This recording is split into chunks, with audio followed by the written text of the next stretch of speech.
The Arena, a multi-platform gaming news podcast, is brought to you by, well, of course, you. If you want to learn more about how you can support the show, go to patreon.com/Expat2020.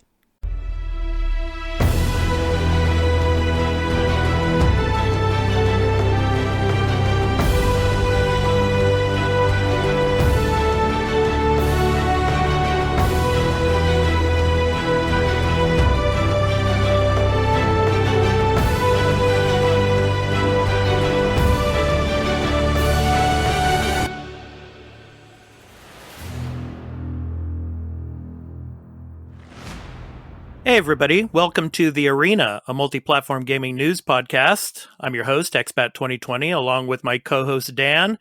Dan, how you doing today, man? Not too bad. How you doing? What's new? I'm doing better. Actually, I haven't had a chance to do any streaming or anything this week because I'm telling you, man, the death of me is going to come from somebody hitting me with a car on my bicycle. Snap. I had another accident this last week. I was riding my bicycle on the sidewalk, and a car just popped right out in front of me. I had to slam on my brakes, and it made me flip off my bicycle and Oh dear. landed on my right hand, and I sprained it pretty bad. It wasn't broken or anything, but No. pretty badly swollen, so I wasn't able to, play any games this last week. Goodness. But yeah, man, I mean, it's just getting really bad out here in Japan. I mean, you've been out here. I do. Yeah. So, I mean, like you're at a red light and you see like 3 or 4 people just passing through the reds. It's the red lights things are really wobbly, and people don't entirely wait for greens as well. Yeah. So a light goes red. There are 3 cars that will skip it, and the guys waiting at already stopped at the red light, waiting for it to go to green, will happily just launch when they think the traffic stopped running. It's very exciting. Yeah, and they're completely inconsiderate of bicycles. I mean, they just a bunch of selfish drivers, and it is one of the weird things about Japan, which is so based on politeness and manners. Once you're behind the wheel of a car, you're exempt. It's because of the whole. When you're at home, they're thrown out the window. yeah. When you're at home, you're a different person to when you're outside in the street. And the same thing with a car. The car must be like an extension of the home. So when people get in their car, they just assume, well, I'm in my private space now. Exactly. The rules of manners and etiquette no longer apply. So it's very, very strange. Yeah, very rude, very inconsiderate drivers, but lovely people walking around the street and at their jobs. Very strange. Yeah. And the person didn't even stop and get out to ask if I was okay. They just kept going. Yeah, that's another thing. Well, it did make eye contact, so nothing happened. You did nothing wrong. Yeah. Are you wearing a helmet? Don't laugh. No. Well, get a bloody helmet. I should be wearing a helmet. Yes, I should be. I got fully taken out by a car. I got properly side-on hit. My head hit the road. I felt it. I remember that. Yeah, I felt it through the helmet. Everyone, wear a bloody helmet if you're cycling. There's no excuse. Your hair looks like crap anyway. Don't pretend. Get a helmet. Yeah. Or die. Yeah. It sucks. Yeah, exactly. That's what I was saying. It's going to be the death of me probably, but I should be wearing a helmet. So. Yes. Okay. All right. So before we jump into what we've been playing, I want to tell everyone out there that you can head over to The Arena, multi-platform gaming news podcast, where you can find us on any podcast app for iOS or Android, as well as on Spotify. Just download your favorite podcast app or open Spotify and search for The Arena, multi-platform gaming news podcast. Subscribe, follow us, post a review, and leave us questions, comments, and feedback if you like, if that feature is available there, and spread the word about the podcast. We also have a website for the podcast at expat2020.podbean.com, where you can follow us and leave questions and comments as well. Also, if you would like to support the show and get early access to every episode and listen ad-free, along with other perks, please visit patreon.com/expat2020 for further details. You can also follow us on Twitter at The Arena AMPGNP, which stands for Multi-Platform Gaming News Podcast.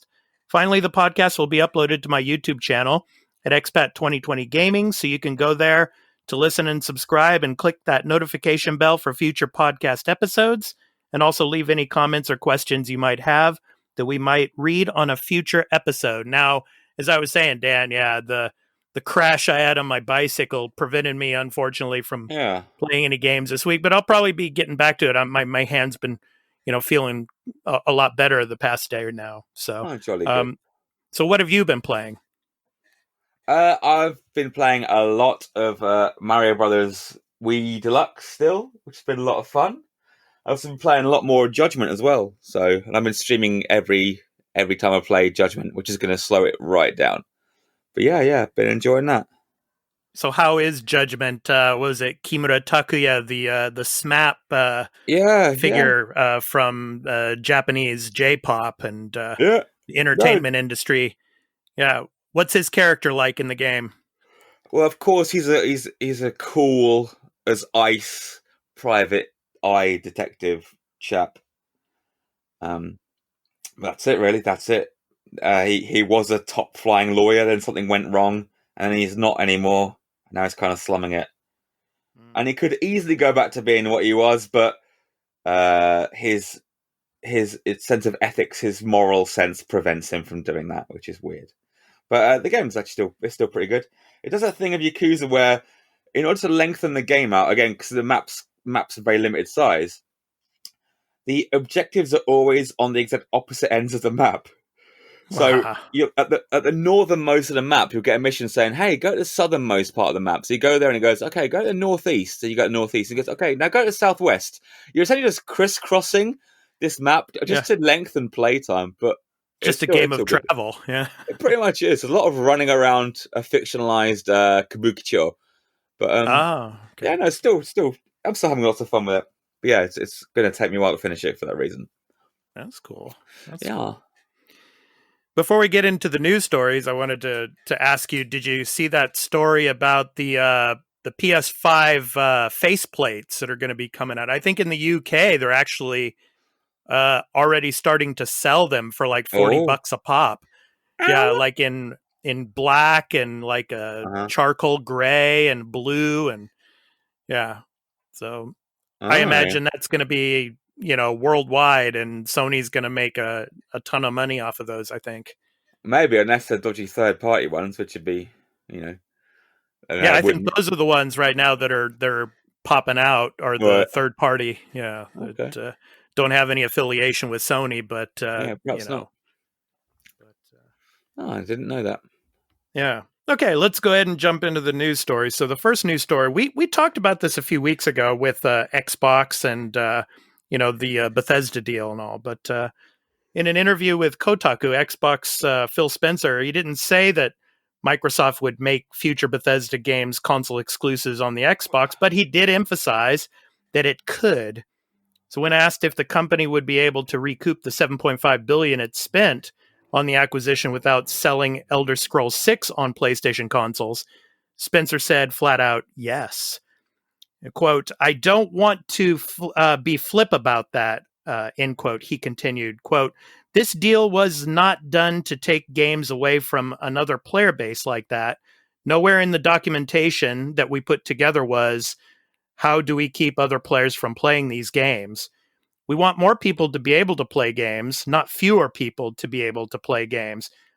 But I'll also say in the model, I'm just answering directly the question that you had when I think about where people are going to be playing and the number of devices that we had. And we have xCloud and PC and Game Pass and our console base. I don't have to go ship those games on any other platform other than the platforms that we support in order to kind of make the deal work for us, whatever that means. So I don't know. What do you feel about these comments, Dan? I think he's starting to hint that, like, for example, Elder Scrolls 6 isn't going to be coming to other platforms. And, I think he's being very quiet now because the Series X and the Series S launch is imminent. But I think once that's finished, into early next year, into summer next year, we're going to be hearing more of what he has to say more directly about what's coming to Xbox only, or what might possibly come to PlayStation in the future, or something like that. What do you think of this, of what he's been saying and these comments? I think all his games will still come to PS5. Because simply, why? Well, one, they'll still make money. They will make money selling the game to Sony to sell on. So they might not bother, but either way, they make money by doing so. So if you say, okay, we got this game, it's going to be an Xbox exclusive, which makes sense. Obviously, if you want to sell units, but by the point, if we're talking about Elder Scrolls 6, which is 2, 3, 4 years away from coming out, there's it's not. Yeah. We're talking mid next generation before we even get that game. Yeah, and probably Starfield as well. I mean, Starfield is another one in the same boat as Elder Scrolls 6. Great. So, lost the train. So it doesn't make sense. So yeah, I mean, it's pretty safe to hedge your bets now. But if in the next generation we see another thing like we've happened this generation, where we've got 3-1 PS5s, then they will 100% license it out to capitalize on the people who will be playing on the PS5. 100%, because they want the money. They want to recover their losses by selling a license to Sony to sell the game. Yeah. And so every copy of Elder Scrolls 6 that sells on a PS5, they will get a cut of. So what do you think will happen if it's not 3-1, and say if it's even in sales? I don't know, because again, they'd have to sell a shed load of Game Passes to make up the money they've lost on buying ZeniMax. Yeah. So yeah, I'd be very surprised. Plus, what they're going to have on PC as well. So yeah. I mean, so they're going to give all these games away for free, right? As part of Game Pass. Well, it would be.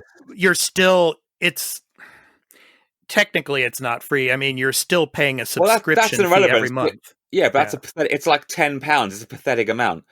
They'll never recoup that. It won't even come close. So I think I think almost certainly they will, just to cover their losses.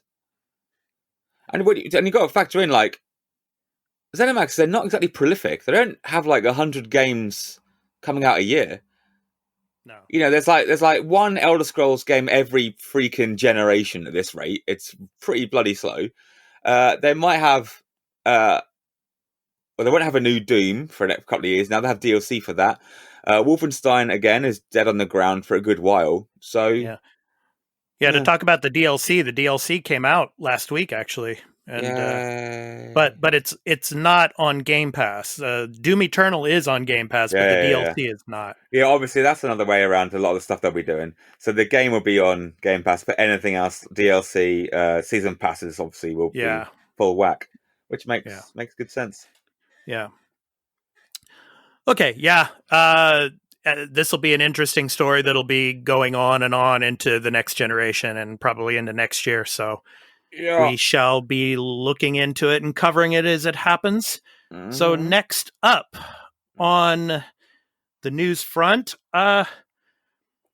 advertisements in games.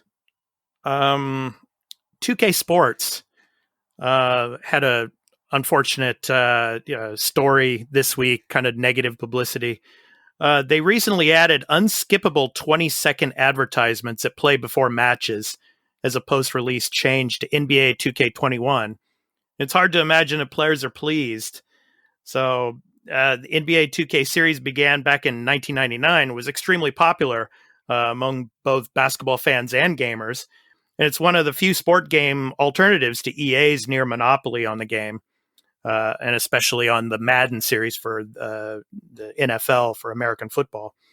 The series releases yearly, of course, with each new installment making subtle or sometimes drastic changes to the franchise's standard formula. But they've been generating a lot of controversy lately because of microtransactions. They've become a large part of this game. And it's forced a lot of players to spend real money in-game in order to acquire for example, the best accessories and moves.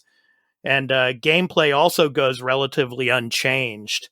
And we were talking about that a lot with the FIFA a couple of weeks back. And also the $70 price point for the next gen edition of NBA 2K21 has also received backlash from fans who question why the game should cost more on next gen consoles. The CEO of Take-Two Interactive defended the game's price point by citing increased production costs and a larger amount of in-game content. Yeah, bollocks. Yeah, I agree Lying with you, bastard. Exactly. Yeah. So what I want to talk about here, Dan, is the advertisement part of this was the big story this week. Unskippable 20-second advertisements. Now, the horror that I would have in my mind of this is just imagine that in the future, every game that you play, like whether it's Fortnite or Apex Legends or even a game like God of War, or Horizon 2, in the game, you have to wait for a 20-second advertisement to play through. Just like when you're watching a YouTube video, you have to wait for that, 10, 15, 20-second advertisement clip to pop before you can actually watch the video. So I just can't imagine this happening with other games, but this could become like a precedent. I don't know. What do you think of all this? Well, obviously, one, it's inexcusable. But two, if you bought NBA 2K21, you're a complete idiot anyway. You should have seen this coming. They did it last year.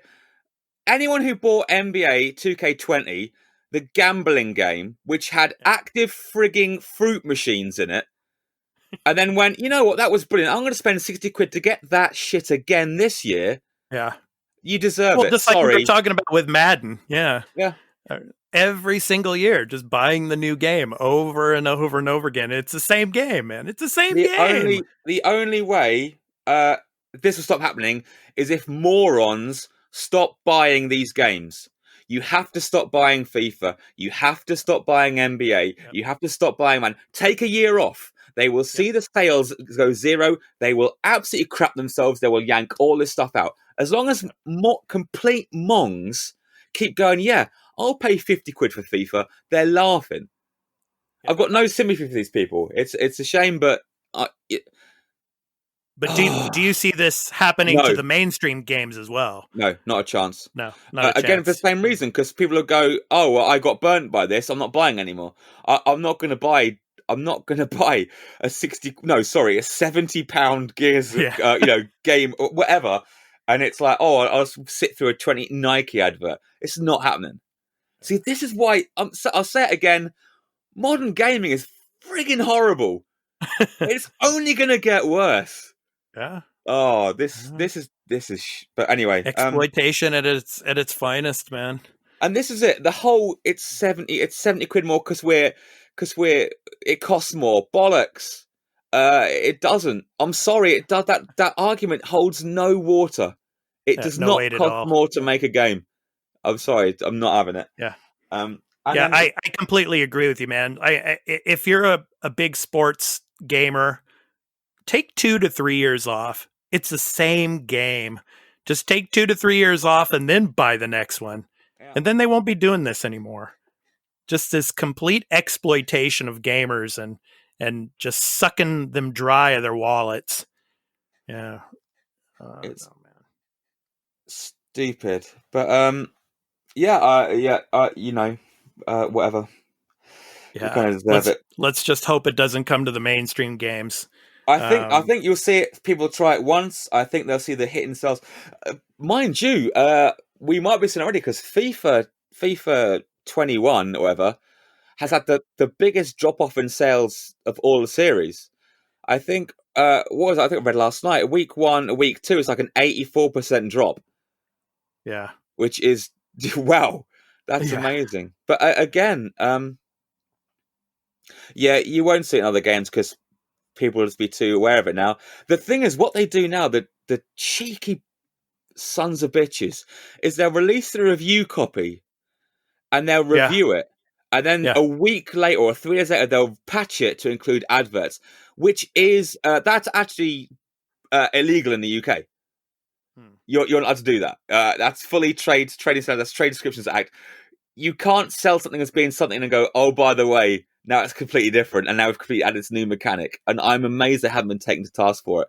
Because didn't they do that with it was Call of Duty. Didn't they have it? And then they added like microtransactions and all sorts of crap into it like a week later. Oh yeah. So sneaky. So they have like the review copy of like, it's lovely. Yeah, we're innocent. We're doing good. We're playing the game fairly. And then a week later, patch it out to have ads. Yeah. Yeah. But then the easy way, stop buying it, people. Yep. They're just games. They're all games now suck anyway. We endorse this message here at the Arena. Yeah, don't buy it. That's the only thing that works. Just hold off and play the game for a year or two, and then at least 2 years maybe, and then buy the next one. Yeah, I mean it works, man. Stop buying things. Stuff changes. It's simple. That's right. That's the only thing they understand. You can rant on Twitter all you want. They don't give a hot shit. They've already got your money. Yep. So next story, Dan. Do you know who AOC is? I do know who AOC is. Big fan. Yes. So Congresswoman Alexandria Ocasio-Cortez, she's a 31-year-old representative from New York in the House of Representatives. She played Among Us, which is a surprise multiplayer hit game.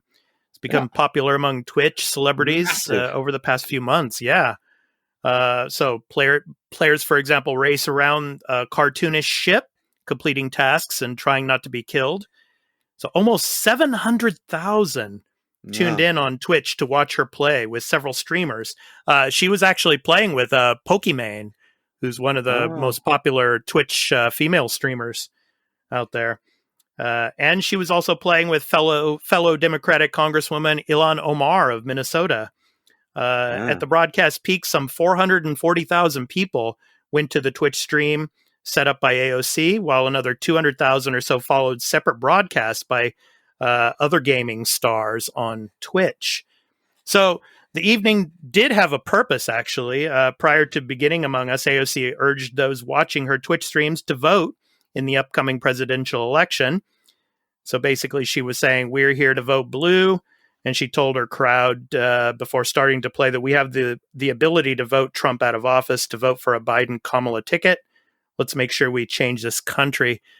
So, Dan, I want to ask you. So, I don't know about in the UK how, for example, representatives. Jesus, that would be amazing. Are starting to use the streaming platforms to get across their political messages or anything. But how do you feel about this? Do you see this becoming more of a mainstream, especially with the younger politicians, to get more people to go out and vote or to become more active in political discourse? What do you think? Yeah, it's fairly cynical, but I can imagine that it wouldn't happen here. Can you imagine? Because we've got a professional bumbling clown running the country at the moment. And that'd be amazing. Just see him trying to get how to operate a controller would be hilarious enough. No, I get it. It's a very good idea. It's a cynical thing. A lot of people have. Isn't there? There's a Biden Island in Animal Crossing. Yeah, in Animal Crossing. Yes. And she actually, I think, was mentioning part of that during her stream as well. But well, if this is what you want, because famously, like your Trump conservative, general dicks aren't for people to play games. Yeah. So, and the apathetic youth are what they want, because the younger are more left wing, more liberal, but they can't be asked to vote. They don't believe in the voting process. So this is a genius move to say, hey, what this concerns you. We're getting the message directly to you. Get your ass out and vote. So yeah, it's a very, very shrewd move, very good move. If you're that, I mean, that's why the right will never do it. Trump and that, they have no time for the arts or young people or games. Yeah. So yeah, it's not on their radar. Or anything that deals with science whatsoever. Yeah. So I can see. Yeah, I can see the younger generation, especially in Congress and, politicians in general that are, like in their 30s, for example, taking advantage of this big time, especially with the younger generation of potential voters. Yeah, like I said, it's a shrewd move. It's really good to try to get people to become active. Yeah. So, yeah. So I think that's it's gonna be a good idea. You'll see more of it in the States for sure. Way more of it. Yeah. I'm surprised it took this long to get on the bandwagon. Actually, Yeah. but it takes someone relatively young like AOC to get involved in that thing. I think she's just got a very young following. She's quite hip and Yeah. So yeah, very intelligent. Yeah. It was interesting too how, because she has such a big Twitter following too. So Right. before she actually did this, she has like maybe millions and millions of Twitter followers. So she actually promoted this on Twitter before going on to Twitch to do the live stream. So a large base of those Twitter followers that have Twitch accounts, they came out and watched. So yeah. Cool. Good stuff. Okay, so let's get to our topic of the show. So this week, Dan, we're going to be talking about indies. So today, want to talk about, some of the best indie games of the generation, of this last generation, the 8th generation, and talk about, which one do you feel was the best of this generation, just from your standpoint. So let me start. I want to talk about a few, and I want to give a special shout out to the Vita. Last week we were talking about some of the failures of the previous generation, and even though Sony didn't really support the Vita enough, I think it was probably the best place to play indie games before the Switch came out in 2017. A lot of great games that came to the Vita. So I think one of the best games for me was Undertale. It was a bizarre RPG, and it truly encapsulated with solid execution. The game encourages the player to pacify every enemy in the game. So that was the really cool part of Undertale. It was one of the best games of the generation. Another one for me was Hotline Miami. And I'd love to see Hotline Miami 3 if that would be a game I would really be hyped for if it were to come to like PS5 or something like that. But it was completely the opposite of Undertale, actually. But that game was really catchy, and just the dark themes. It was really cool to play. And Hotline Miami 2 was also really good. Another one, of course, which came to Xbox, but then came to the Switch, Cuphead. It's cartoony style. And who knew that a clown could be so vicious in a game? So, a lot of these boss battles were really intense, fun to play. I was really into Cuphead as well. Another one came out earlier in the generation. Actually, it was on PS4. Dan, I think you played this game as well. It was, I think, from a Korean developer. It's called Dust, an Elysian Tale. Oh, yeah. It was a really, really good one as well. The art style in that game was very beautiful as well. In the environments, all popping and, featured all kinds of intricate details. So that was another great game of the generation. And Hollow Knight was another one, and Rogue Legacy. Yeah. And then of course Stardew Valley was one of the biggest as well. You didn't even play that one? I did play a little bit of it, actually. Oh, calling you out on that one, my friend. In fact, there are a few in that list that I know for a fact I could shame you on. But anyway, continue. I know you played probably like hundreds of hours of that game, but But Stardew Valley was one of the best indies of the generation. Which you didn't play. Yeah, let's go on. Which I played some. I did play some. About 3 minutes off. Yeah. Yeah, okay, whatever. But go ahead, man. Take it away. What are some of your favorites? And what would you consider the game of the generation to be when it came to indies? Yeah, I'm a big fan of Stardew Valley, which I've sunk about 400 hours into. Hotline Miami, which I've got the platinum for and finished it.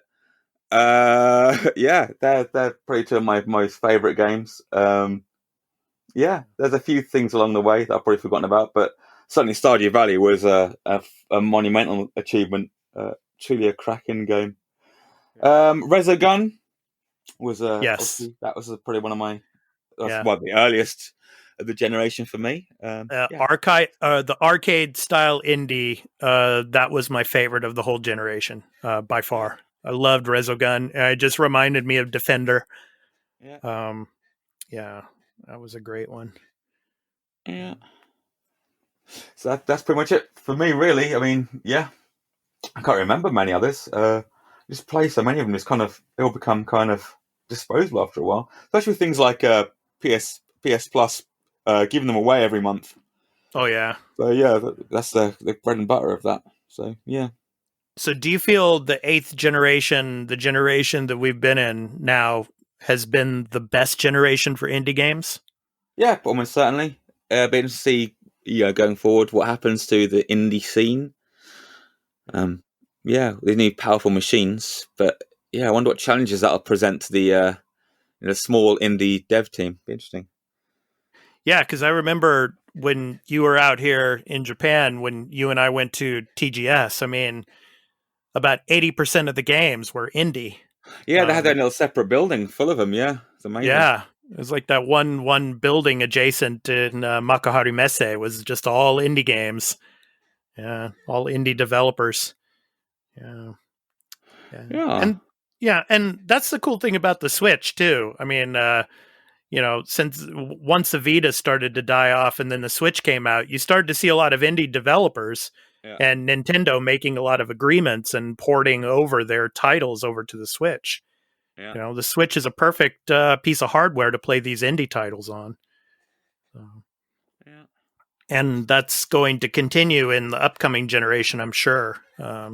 When the second generation Switch model comes out sometime next year, and you'll be seeing a lot more. And I'm sure, Sony will be continuing to support a lot of indie titles that'll be coming out as well. So, and with Xbox, you'll probably be seeing a lot of titles coming to Game Pass as well. So, yeah.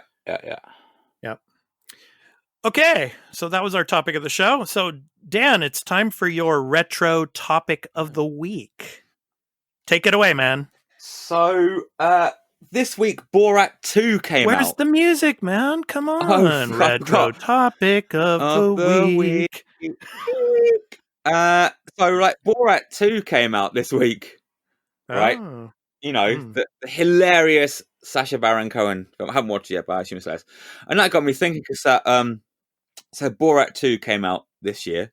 Borat 1 actually came out in 2006, November of 2006. And I thought to myself, I wonder what was happening in the world of games when Borat 1 came out. Because as you do, everything's about games. Mm-hmm. And so I went back and I had a look. Can you remember anything that was happening in 2006 in the world of games?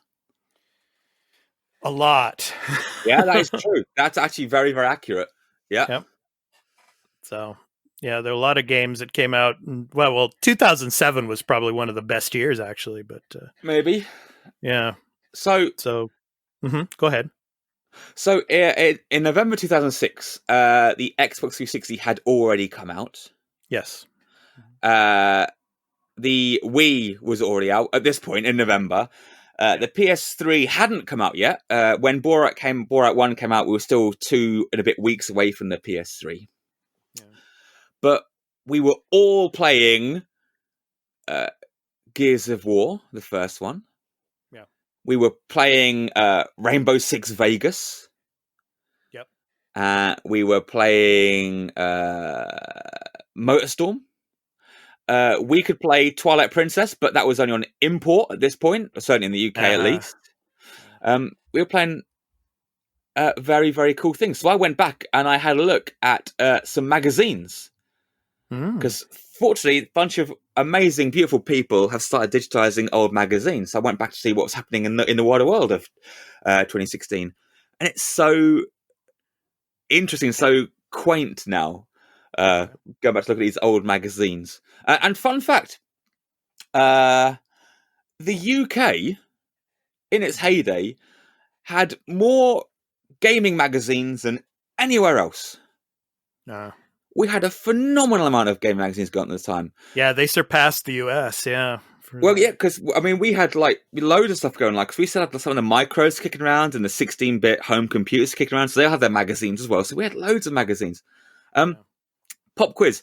How many magazines, gaming magazines, do you think are still on UK shelves as we speak? Probably in double digits at least. Maybe 25? 6. Wow. Yes, 6, huh? I know, it's shocking, isn't it? So going from having literally at some point hundreds of gaming magazines, there are now 6 regular gaming magazines on shelves in the UK. And what's the number one magazine right now? I imagine it'll be either official PlayStation magazine or official Xbox magazine. So those are two of them. Yeah. So we've got the 2 officials. We've got Edge. We've got Wireframe, which is from the Pi Foundation, which is pretty good. We've got MCV, which is like an industry insider magazine, which you don't actually see on shelves, but it still apparently is in publication. And I can't remember what the last magazine is. Oh, Edge. Did I say Edge? Oh, no, Retro Gamer, yeah. Retro Gamer is also on the shelves. So, I see.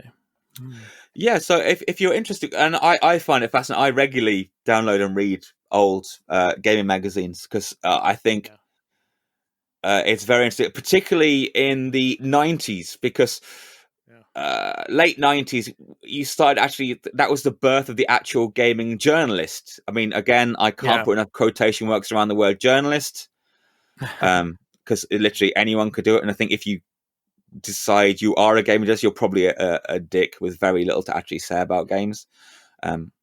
So it's just full of character and personality. So so by way of Borat, old games magazines are absolutely fascinating, especially in the 90s when and the reviewers just like kids. It's nuts. Just kids writing about games. It's bonkers, and there's so much personality and charm, and oh my god, it's amazing. When I was growing up in the 80s, I remember Electronic Games magazine. EGM, I used to send my opinions to Electronic Games magazine. They had some, published in there. Yeah. Loved that magazine when I was growing up. Yeah, I mean, I guess so now, I mean, what gaming magazines were in the 90s is kind of like what Reddit is. It's where you're just bouncing your ideas off, reading other non-professional gamers' opinions and reactions to games. It's a very, very cool thing. Yeah. So yeah. Cool. So go have a look. PeopleArchiveorg have got loads of them. And there's a bunch of other oldie games mags, I think. There's a bunch of people who are archiving these things. And I urge you to have a look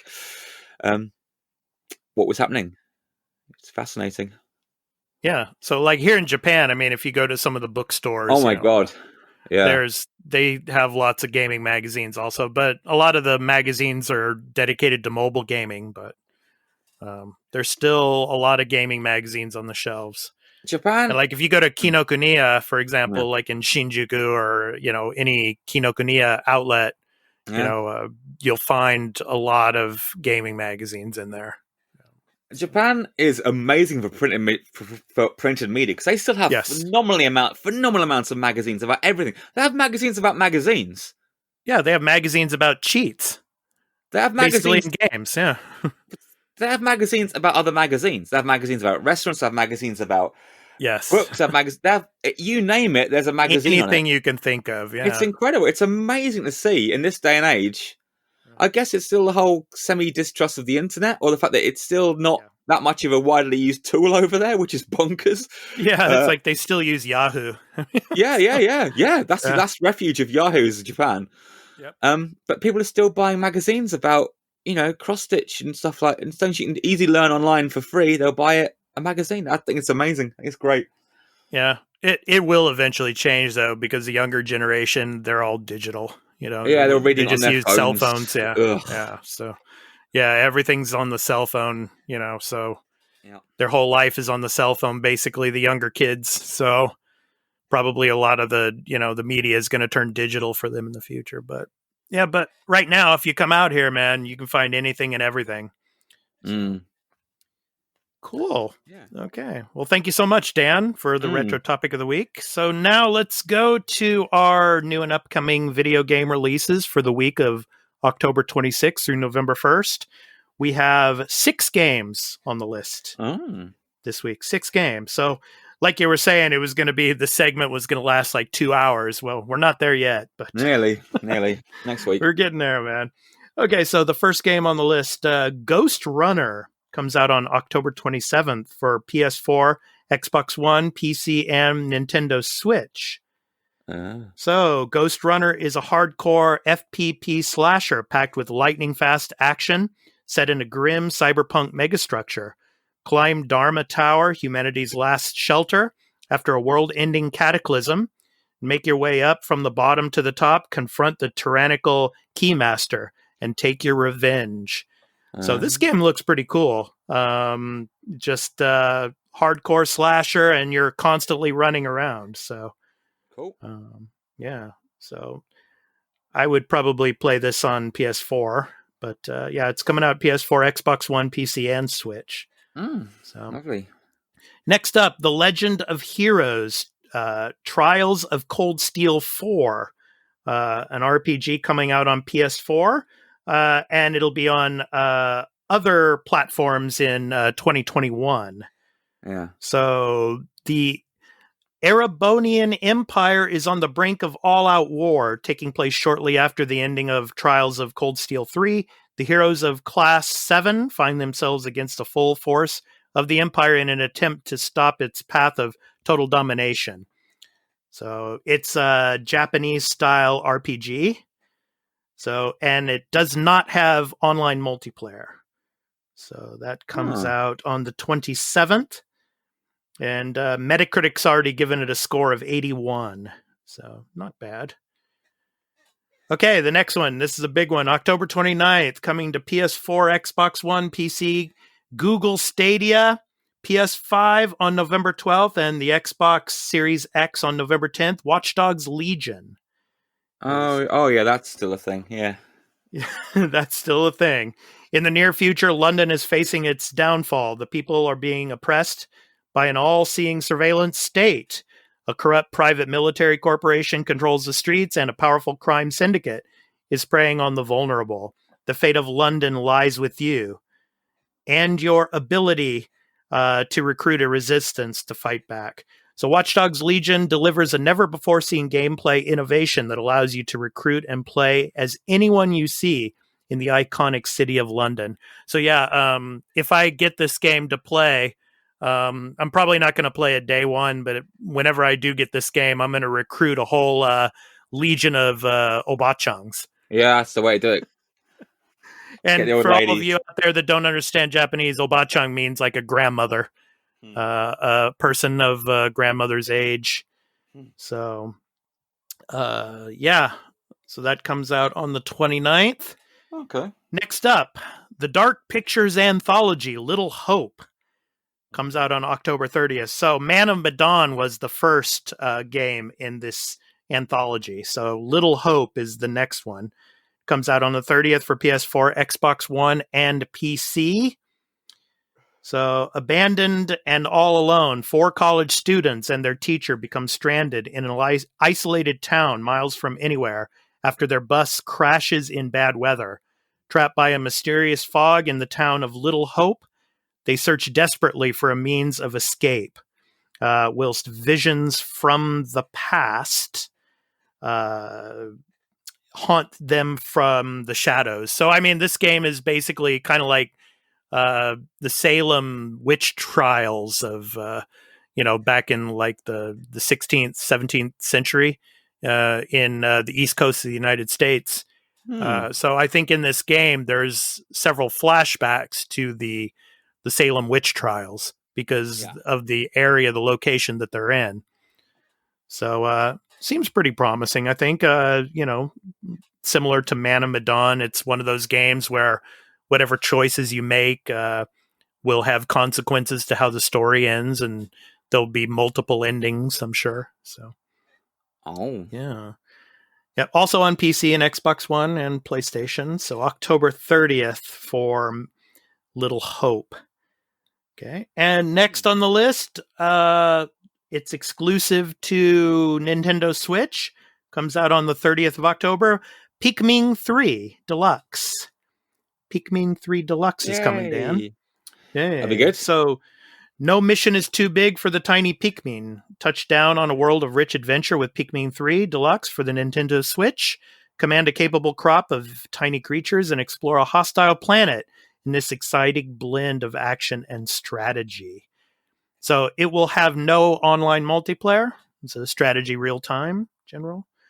So, comes out on the 30th. Yeah. And the last game on the list is Dungread. Comes out on the Nintendo Switch on October 27th, actually. So in Dungread, the player assumes the role of an adventurer who must explore a continuously evolving dungeon to prevent an entire town from being destroyed. The game features procedurally generated levels with a variety of environments such as prisons, jungles, and lava zones. Players can advance through the living dungeons by defeating enemies with powerful magic items and an arsenal of weapons ranging from rusty swords to cutting-edge sniper rifles. To prepare for the journey ahead, adventurers can train to become stronger and better equipped prior to exploring deeper and encountering the sinister denizens that lurk in the unpredictable dungeon. So, comes out on October 27th. So those are the games on the list. So Dan, which of these games are you most interested in this week? So we have Ghostrunner, The Legend of Heroes, Trials of Cold Steel 4, Watch Dogs Legion, Little Hope, Pikmin 3, and... it's not a good time. Probably Little Hope. I want to get these anthology games, but I'm going to wait till they release them all at once in a box set. Yeah. I'll just wait until the inevitable. They'll all come out at once in one jumbo pack or something, probably. But I keep meaning to play those. They do look good. So that one probably. What about you? Probably Ghostrunner. Ghostrunner looks pretty cool. One of those types of hack and slash runner type of games. I'm interested in that. Watch Dogs Legion. I played the first 2 Watch Dogs games. I'm really interested in being able to play any character though. Or to recruit any of the the characters in the game. Yeah. But I think I might wait on this one. I might wait till it comes down in price. So I mean, on Black Friday it'll be half the price. Just wait. Yeah. People wait for Black Friday. It'll be half the price. I mean, the 2 biggest games I'm looking forward to playing are Cyberpunk and Assassin's Creed Valhalla. Those are the 2 big ones for me this coming holiday season. Everything else I can wait. Yeah, Pikmin 3 looks interesting too, but probably Ghostrunner for me. Cool. So definitely. So yeah, pretty soon we're going to be having a lot more games on this list coming up in the next few weeks. So in theory, yeah. Yep. Okay, before we conclude the episode, I want to let everyone know where you can find me on social media. On social media, you can follow me on Twitter and Instagram at Expat_2020 and on my YouTube channel, Expat2020 Gaming, where you can see my latest videos related to new game releases, game trailer impressions, as well as this podcast. And actually, I have a new video. I made it last week up on Watch Dogs Legions, my new game previews playlist. So please check that out as well. Okay. You can also find me on Facebook at Expat2020, and I have a Discord server named the Expat2020 Arena with a great community where all of you are welcome to join and support other content creators, discuss anything and everything related to video games, promote your live streaming as well as leave questions and comments for the podcast. Finally, I'm a live streamer and a Twitch affiliate, and you can catch my live streams on twitch.tv/Expat2020, as well as on my website for content creation at Expat2020.live. So that does it for me. Dan, what's going on this week at the Center for Computing History, and where people can find you on social media? So I have a YouTube channel, Press Start to Game, where I currently am streaming sporadically Judgment. As for the centre, we got so next week is half term in the UK, which means the kids are off from school for a week. So we're doing a few things. So we got a computing history tour run by our director. So it'll be a login event. You can watch it online. So follow our director as he goes through the history of like 1950s computers all up to modern day stuff.